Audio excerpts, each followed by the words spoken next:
ನಮಸ್ತೆ ಕರ್ನಾಟಕ. ನಾನು ನಿಮ್ಮ ಪ್ರಕೃತ್ ಅಲಿಯಾಸ್ ಪ್ರಶಾಂತ್. ಇವತ್ತಿನ ದಿನ ಜನವರಿ 26 ಅಂದರೆ ಗಣರಾಜ್ಯೋತ್ಸವ. ಎಲ್ಲರಿಗೂ ಗಣರಾಜ್ಯೋತ್ಸವದ ಶುಭಾಶಯಗಳು. ಮತ್ತು ಗಣರಾಜ್ಯೋತ್ಸವ ಎಂದರೆ ನೆನಪು ಬರುವುದು ಸಂವಿಧಾನ, ನಮ್ಮ ಸಂವಿಧಾನ. ಅದರ ಶಿಲ್ಪಿ ಅಂಬೇಡ್ಕರ್ ಅಂದರೆ ಡಾಕ್ಟರ್ BR ಅಂಬೇಡ್ಕರ್ ಅವರು ಕರಡು ಸಮಿತಿಯ ಅಧ್ಯಕ್ಷರಾಗಿದ್ದರು ಮತ್ತು ಸಂವಿಧಾನ ರಚನೆಯಲ್ಲಿ ಪ್ರಮುಖ ಪಾತ್ರವನ್ನು ವಹಿಸಿದ್ದಾರೆ. ಅವರ ಬಗ್ಗೆ ನಮಗೆ ಹೆಮ್ಮೆ ಇದೆ. ಅವರ ಜೀವನ ಶೈಲಿಯನ್ನು ನಾವು ಅಳವಡಿಸಿಕೊಳ್ಳಬೇಕು. ಆದರೆ ಇಂದಿನ ದಿನ ಅವರು ಮಾಡಿರುವ ಮತ್ತು ಬರೆದಿರುವ ಸಂವಿಧಾನದಲ್ಲಿರುವ ಸ್ವಲ್ಪ ವಿಷಯದ ಬಗ್ಗೆ ಸ್ವಲ್ಪ ಮಾಹಿತಿ ಅಂತ ರಾಜ್ಯ ನಿರ್ದೇಶಕ ತತ್ವಗಳು ಎಂಥ ಚಂದ ನಡೀತಿವೆ ನಮ್ಮ ದೇಶದಲ್ಲಿ ಈಗ. ಗಾಂಧಿ ತತ್ವ, ಸಮಾಜವಾದಿ ತತ್ವ ಎಂತ ನಡೀತಿವೆ. ಅವನ್ನು ಪ್ರಶ್ನಿಸುವ ಹಕ್ಕು ನಮಗಿಲ್ಲ. ಏನೇ ಇದ್ದರೂ ಚುನಾವಣೆ ಮುಖಾಂತರ ಮಾತ್ರ.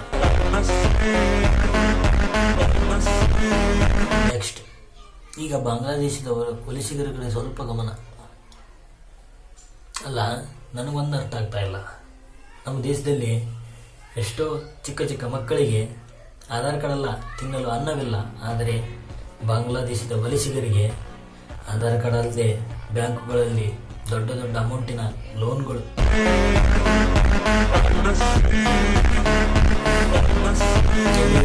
ಭಾರತದ ಪರಿಸ್ಥಿತಿ ಮತ್ತು ಆರ್ಥಿಕತೆ ಜನರು ಮುಗ್ಧರಾಗ್ತಿದ್ದಾರೆ, ಬೆಳೆಯುತ್ತಿಲ್ಲ. ಇದೇ ಕಾರಣದಿಂದ ರಾಜಕಾರಣಿಗಳು ಬೆಳೆಯುತ್ತಿರುವುದು.